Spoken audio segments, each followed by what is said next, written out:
subscribe.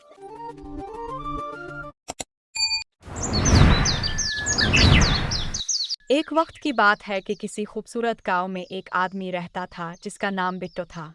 वो बहुत ईमानदार था और इसी तरफ इसके घर के सामने एक चुंटू नामी शख्स रहता था जो कि बहुत लालची। चुंटू हर वक्त बिस्तर पर बैठा रहता था और काम करने नहीं जाता था जब तक इसे कोई बोल ना देता। उठ चिंटू, कान पे जा और मुझे बिस्तर पर आराम करने दे। क्यों बाजी हर वक्त काम काम काम के अलावा भी कोई बात कर लिया करो। मैं थक गई हूँ काम कर करके। चलो अब आपने बोल दिया तो अब मुझे जाना ही पड़ेगा।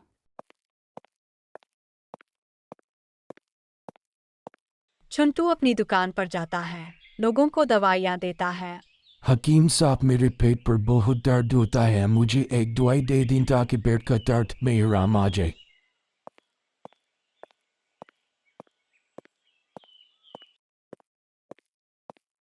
जब रात होती तो चुंटू घर वापस आ जाता। चुंटू का एक बहुत पक्का दोस्त भी है जिससे वो रोज बातें करता है। दोस्त, मैं क्या करूँ, दुकान पे जा जा के थक गई हूँ, मेरे से और काम नहीं करने होता। चिंटू, तुम बिल्कुल भी फिक्र न करो, मैं इस बारे में सोच के तुम्हें जरूर बता दूंगा। चुंटू अपने दोस्त से बातें करता है। रात हो जाती है तो वो वापस घर आ जाता है। अगले दिन चुंटू दुकान पर जा रहा होता है। रास्ते में इसे अपना दोस्त मिलता है। चुंटू अपने दोस्त से पूछता है।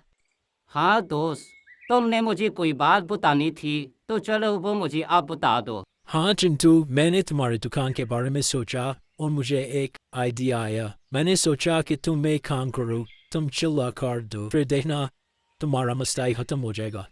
चुंटू इसकी बात मानकर चिलुआ काटने लगा। वो अमल पर ही रहा था कि अचानक एक चुड़ैल इसके सामने आ गई।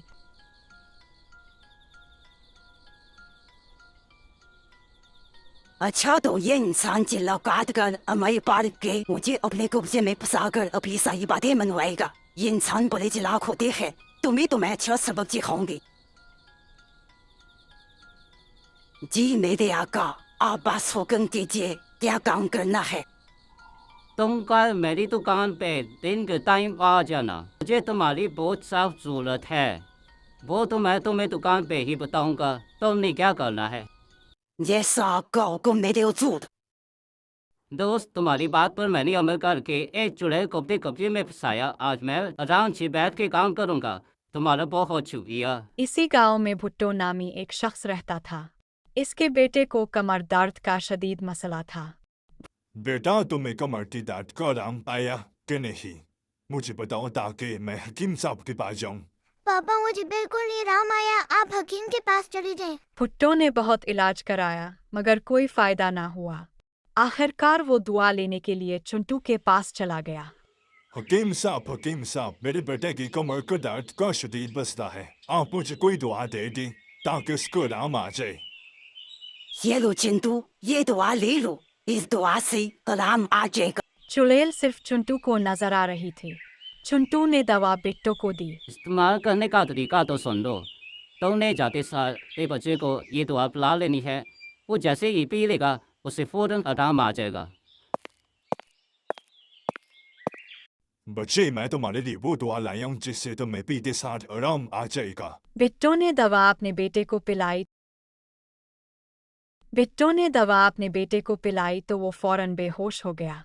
ये देखकर बिट्टो को बहुत गुस्सा आया।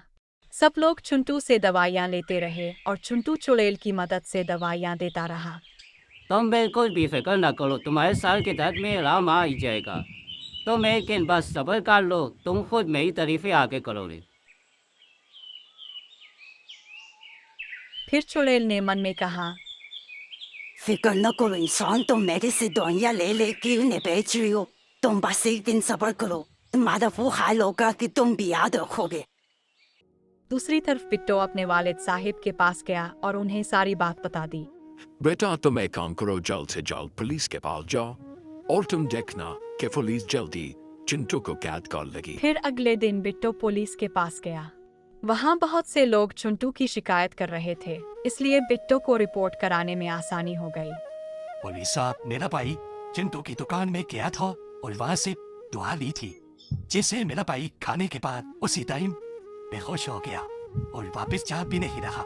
आप कुछ करें जल्द से जल्द। और ये देखे सारे गाँव वाले इधर आए हुए हैं। जो हकीम के पास गया है वो इधर ही आ रहा है। आप जल्द से जल्द कार्रवाई करें। बिट्टो ने चिंटू की सारी बात पुलिस को बताई।